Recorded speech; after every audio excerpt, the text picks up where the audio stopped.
শুভ নববর্ষ। শুভ নববর্ষ। কে দিয়েছে তোমাকে এত সুন্দর জামাটা? নববর্ষের সকাল, সকলকে জানাই প্রথমেই শুভ নববর্ষ। শুভ নববর্ষের শুভেচ্ছা। তোমরা যে যেখান থেকে ভিডিওটা দেখছো না কেন, তোমাদের সকলকে জানাচ্ছি শুভ নববর্ষের শুভেচ্ছা ও আনন্দ। সকলের যেন ভীষণ ভালো কাটে নতুন বছরটা, আনন্দে কাটে, আর অবশ্যই যেন শারীরিক সুস্থতায় কাটে। ভগবানের আশীর্বাদে আর গুরুজনদের আশীর্বাদে নতুন বছর নতুনভাবে শুরু হোক সব কিছু। তো চলো, এই যে সকাল সকাল নতুন বছরের একদম প্রথম সকাল, আর এই দেখো রান্নাঘরে বসিয়ে দিয়েছি মিষ্টান্ন। আর একদিকে মিষ্টান্ন বসিয়েছি আর একদিকে হচ্ছে তোমার এই দিকে কাজকর্ম করছি। তো নিজেই নতুন পোশাক পরে সাজগোজ করলে হবে না, ঘরকেও একটু টুকটাক সাজাতে হবে। তো পর্দা তো টুকটাক লাগিয়েছি ঘরে, আর তার সঙ্গে আজকে টেবিল ক্লথটাও লাগিয়ে দিলাম। এতদিন কিন্তু আমার টেবিলটাতে কোনো টেবিল ক্লথ ছিল না, আমার নিজেরই জানো তো একদম ভালো লাগছিল না দেখতে। জানি না তোমাদের কীরকম লাগছিল ভিডিওতে, আমার কিন্তু একেবারেই ভালো লাগছিল না, কারণ আমি টেবিলটা কেনার পর থেকেই সবসময় টেবিল ক্লথ পেতে রাখতাম। যদিও বা আমার টেবিলটার কাজটাই এমন ছিল যে সেটাতে টেবিল ক্লথ না পাতলেও ভালো লাগে। শুভ নববর্ষ। কে দিয়েছে তোমাকে এত সুন্দর জামাটা? ঠাম্মা। দেখো আমি কি ওর ঠাম্মার দেওয়া জামাটা একদম সকাল সকাল স্নান করে উঠে স্নান করেই একদম পরে নিয়েছি। শুভ নববর্ষ মামা।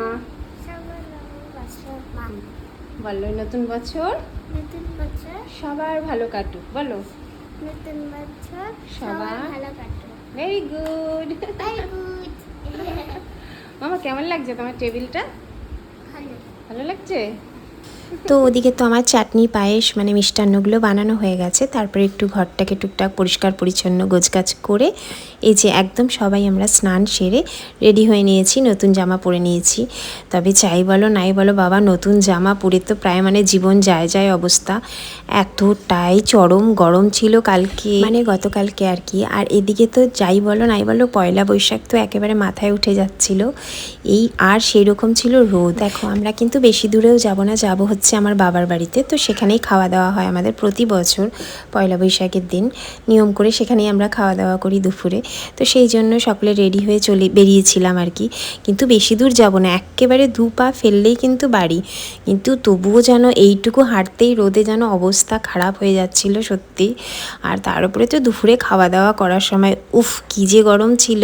তো এই যে দেখো বাড়িতে চলে এসেছি। আর জানো তো আমার বাড়ি থেকে আমার বাবার বাড়ি কিন্তু একদম 2 পা ফেললেই। তো এই যে দেখো এটাই হচ্ছে আমার বাবার বাড়ি, আর দুদিকে হচ্ছে গিয়ে আমার জেঠুর বাড়ি আর কাকার বাড়ি। এই যে যেটা মাঝখান দিয়ে গলির মতন রাস্তা দিয়ে গিয়ে যে বাড়িটা দেখা যাচ্ছে, এটাই আমার শেকড়, এটাই আমার বাড়ি, আমার বাবার বাড়ি।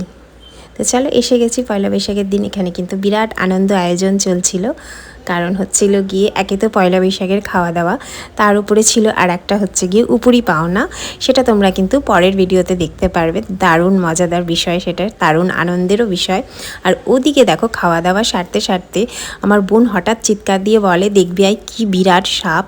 আর শুধু দেখো সাপটা এত বড় ছিল বাবারে।